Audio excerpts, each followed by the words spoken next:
과거에 바나나는 국내에서 구하기 어렵고 굉장히 귀한 과일 중에 하나였습니다. 하지만 현재는 수입이 쉽게 이루어지면서 가장 저렴하고 흔히 구할 수 있는 과일 중 하나가 되었는데요. 그런데 이 바나나에 관해 소개해드릴 이야기가 참 많습니다.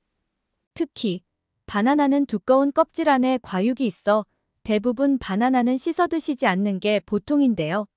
하지만 두꺼운 껍질에 쌓여있는 바나나도 그냥 먹을 경우 잔류 농약이나 세균을 같이 먹을 위험이 매우 크다고 합니다. 또 바나나를 아침 공복에 먹으면 안 된다는 이야기가 참 많은데요. 과연 어떤 것이 맞는 말일지 오늘 바나나에 대한 궁금증을 다 풀어드리겠습니다. 오늘은 바나나를 가장 안전하고 맛있게 먹을 수 있는 방법에 대해 소개해드리겠습니다. 무병장수 100세까지 채널은 우리 시청자분들의 건강을 위해 열심히 연구하고 조사했으니 오늘 영상을 끝까지 시청해주시고 좋은 정보 많이 알아가셨으면 좋겠습니다. 아직 구독하지 않으신 분들은 구독도 함께 눌러주세요. 바나나는 열대과일로 절대다수가 수입품인 과일입니다. 그렇기에 바다를 건너 와야 하는데 실제로 대량 수입되어 들어온 바나나를 보면 보존제와 같은 각종 약품에 상당수 노출될 수밖에 없습니다. 그리고 아무래도 과일이다 보니 농약을 사용해서 재배하는 구조일 텐데 세척 작업을 진행하고 수입되겠지만 잔류 농약도 상당 부분 존재하게 됩니다. 우리 식약처에서 인체에 유해하지 않은 범위 내에서 농약의 잔류 허용 기준을 정해 관리하고 있겠지만 아무래도 수입되는 유통 과정 중 농약이나 세균, 먼지 등 이물질이 오히려 더해질 가능성이 높은데요. 그렇기 때문에 바나나 껍질은 아무래도 농약이나 약품 등에 의해 오염될 수밖에 없습니다. 바나나는 껍질을 제외한 알맹이 과육만 먹으니까 상관이 없지 않나 라고 생각할 수 있지만 바나나를 먹기 위해서는 필연적으로 손으로 껍질을 벗겨야 하기 때문에 손에 이런 성분들이 어쩔 수 없이 묻어 꼭 세척을 하고 먹는 것이 중요하겠습니다. 그러면 바나나 세척은 어떻게 하는 것이 좋을까요? 바나나를 50도의 물에 2분 정도 담갔다가 먹는 것이 가장 좋다고 하는데요. 50도의 온도는 채소와 과일의 세포막이 망가지지 않는 한계 온도이기 때문에 여러 채소에도 사용되는 세척법인데요.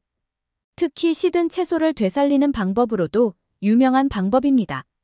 50도의 물에 담그면 기공이 열리면서 순간적으로 물은 흡수하고 표면에 묻어있던 농약과 이물질들은 배출하게 되는데요.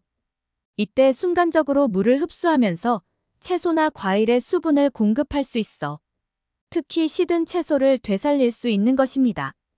그리고 50도의 물에 세척하는 것이 세균을 가장 크게 감소시켜주는 온도라고 합니다. 50도의 물을 만드는 방법은 온도계 없이도 간단한데요. 끓는 물이 약 100도이기 때문에 끓는 물과 찬물을 1:1로 섞으면 50도 정도의 물이 만들어집니다. 이렇게 만들어진 50도 물에 바나나를 담그고 약 2분 동안 살살 흔들면서 씻어준다면 식품 보존제, 잔류 농약과 세균 이물질을 깨끗하게 제거할 수 있겠습니다. 그리고 특히 바나나의 줄기 부분은 수입과 유통 과정에서 썩는 것을 방지하기 위해 다량의 보존제와 방부제가 묻어 있다고 합니다. 그렇기 때문에 줄기 쪽부터 바나나를 2cm 정도를 잘라내는 것이 좋다고 하니 바나나 드실 때 꼭 기억하셔서 잘 씻어 안전하게 드시면 좋겠습니다. 이런 바나나에 대한 또 다른 이야기 하나가 아침 공복에 먹으면 건강에 좋지 않다는 이야기인데요. 바나나에 함유된 다량의 마그네슘이 공복인 상황에 체내로 흡수되면 심혈관에 무리를 주기 때문이라는 이야기입니다. 그렇다면 바나나엔 마그네슘이 얼마나 많이 들어있을까요? 바나나 100g에 들어있는 마그네슘은 35mg인데요. 일반적으로 바나나 한 개의 무게가 80g 정도 됩니다. 식약처가 정한 성인 남녀 하루 마그네슘 권장 섭취량은 370mg 정도이기 때문에 바나나 한 개 정도 먹는다고 혈중 마그네슘 함량이 급격히 상승하지 않습니다. 다른 음식도 찾아봤는데요. 100g 기준으로 아보카도의 마그네슘 함량은 48mg, 검은 콩은 120mg으로 바나나보다 더 높은 음식들이 다량 있었습니다. 따라서 바나나를 공복에 먹는 걸 크게 걱정하지는 않으셔도 괜찮겠습니다. 그리고 바나나 드실 때 초록색 바나나부터 검은색 반점이 생긴 바나나까지 숙성 정도에 따라 맛도 다른데요. 맛뿐만 아니라 영양도 달라지기 때문에 먹는 사람에 따라 익히는 정도를 달리해서 먹는 것이 좋다고 하는데요. 그럼 어떤 상태의 바나나를 먹어야 바나나가 가진 뛰어난 효능을 배로 얻을 수 있을지 알아보겠습니다. 건강을 위해서는 노랗게 잘 익은 바나나보다 조금 덜 익은 녹색 바나나를 섭취하는 것이 좋습니다. 녹색 바나나에는 착한 탄수화물로 불리는 저항성 전분이 잘 익은 노란색 바나나보다 20배 이상 함유되어 있으며 혈당 지수도 30으로 노란색 바나나의 절반 수준입니다. 저항성 전분은 포도당으로 구성된 일반 전분과는 달리 식이섬유가 90% 이상으로 포만감 유지에도 뛰어납니다. 실제로 한 연구 결과에서는 덜 익은 바나나를 매일 섭취한 경우 대장암 발병률이 낮았으며 전반적인 장 건강이 크게 향상되었다고 합니다. 따라서 녹색 바나나는 조금 덜 익어서 노란색 바나나보다 맛은 떨어질 수 있지만 다이어트나 혈당, 장 건강을 위해서 꾸준히 섭취하면 좋겠습니다. 그렇다면 녹색 바나나만 좋고 잘 익은 바나나는 건강에 별로 좋지 않은 걸까요? 잘 익은 바나나만의 장점이 있는데요. 바로 소화입니다. 바나나가 잘 익으면 저항성 전분이 줄어들면서 소화가 쉽고 더욱 부드러워지기 때문에 소화에 문제가 있거나 배에 가스가 자주 차는 경우에 노란색 바나나를 섭취하는 것이 좋습니다. 하지만 잘 익은 바나나는 앞서 말씀드린 착한 탄수화물인 저항성 전분은 줄어들고 포도당, 과당 같은 당분이 증가되어 있어 평소에 당이 있으신 분들은 과다 섭취 시 혈당 상승을 유발할 수 있으니 주의하셔야 합니다. 성인의 바나나 1일 권장 섭취량은 2개로 잘 익은 바나나 100g에는 12g의 당이 함유되어 있으며 혈당 지수가 과일 중 높은 편에 속하므로 당뇨가 있을 경우 하루 1개까지만 섭취하는 것이 좋습니다. 노란색 바나나가 좀 더 숙성되면 갈색 반점이 나타나게 되는데요.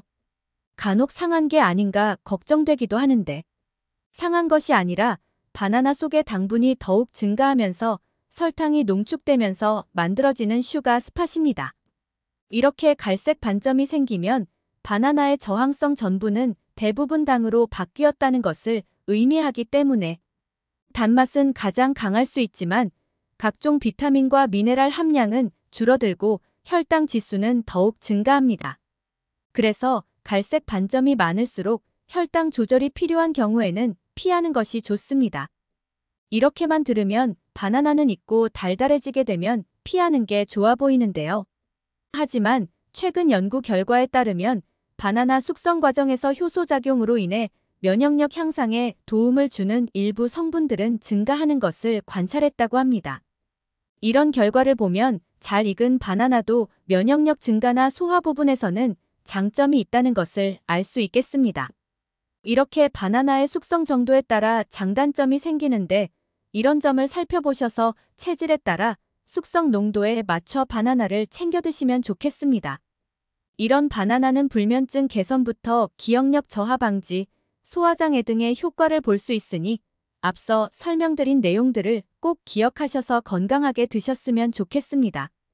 오늘 내용을 정리해보자면 대량 수입되는 과일인 바나나는 잔류 농약과 보존제 등 각종 약품에 많이 노출되어 있기 때문에 꼭 씻어 드시는 것을 권장드립니다. 50도의 물로 세척하는 방법을 소개해드렸고 특히 꼭지 부분이 농약이 가장 많으니 잘라내고 드시는 것을 추천드렸습니다. 또한 아침 공복에 바나나에 대한 오해도 설명드렸는데요. 크게 걱정하지는 않으셔도 되겠습니다. 그리고 바나나의 색깔별 영양성분과 효능에 대해 말씀드렸는데요.